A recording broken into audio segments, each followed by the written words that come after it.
काशी में भारत भारतीय परिषद के तहत श्री षष्ठ पीठ गोपाल मंदिर से भव्य शोभा यात्रा निकाली गई, जो श्री विशु जी मंदिर पहुंची। 7 से 13 जनवरी तक श्रीमद् भागवत कथा का आयोजन होगा। वृंदावन के पंडित संजय कृष्ण भैया जी ने कथा शुरू की, जिसमें जीवन की कला और मुक्ति का संदेश दिया गया। खास कार्यक्रमों में नंद महोत्सव, भगवान के अवतारों का वर्णन शामिल है। आपका परिचय? अशोक वल्लभ दास, अध्यक्ष भारत भारतीय परिषद। किस तरीके की शोभा यात्रा निकली है आज? क्या आयोजन होने वाले हैं?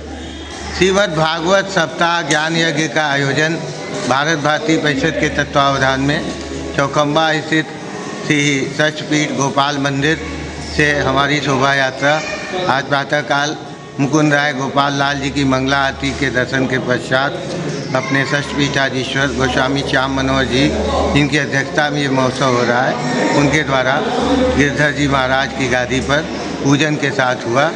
और गिरधर जी महाराज, जो कि मुकुंद राय जी को नाथद्वारा से लाए, उस पीठ पर पहले पूजन अर्चन के बाद वैष्णव गाजे बाजे के साथ शोभा यात्रा निकले, जो विभिन्न मार्गों से होते हुए काशी की गोपाल मंदिर की परिक्रमा करते हुए पक्के महल में भैरवनाथ, गोलघर, कुंभाला, साहू लेन होते हुए 11:30 बजे विशु जी मंदिर, सत्यनारायण मंदिर, जहाँ कथा स्थल है, वहाँ पर पहुँची।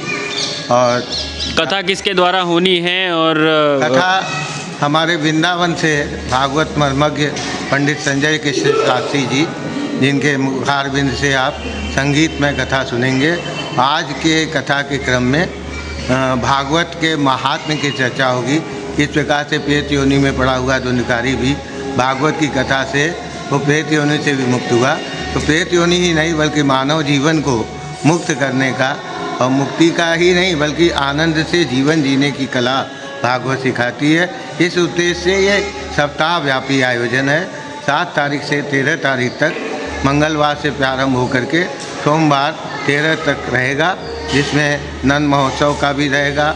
भगवान श्री कृष्ण के, भगवान राम के, भगवान नरसिंह के, भगवान वामन के अवतार के साथ साथ जो भागवत की रास पंचाध्यायी है, जो जिसको कहते हैं भागवत का प्राण है, वो रास पंचाध्यायी के वेणु गीत, युगल गीत, भ्रमर गीत और गोपी गीत का गायन भी होगा।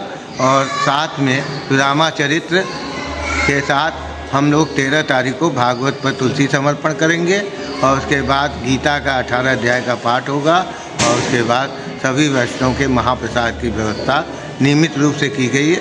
उस दिन महाप्रसाद में हम चाहेंगे कि सभी अधिक से अधिक लोग उसमें अपने भाग लें और भागवत को श्रवण करके अपने जीवन को में आचरण में उतारें, और उनका जीवन संस्कारमय हो, नैतिक मूल्यों से हो, और सनातन संस्कृति की रक्षा के लिए दृढ़ संकल्प के साथ हो कि हम जात पात के बंधन से उठ करके एकता के सूत्र में, जिस प्रकार वल्लभाचार्य गोसाई श्री विट्ठलनाथ जी ने एकता के सूत्र में भारतवर्ष के सब जन जागरण किया, ये पुनर्जागरण का, सनातन संस्कृति के पुनर्जागरण का ये हमारी ओर से एक छोटा सा प्रयास है।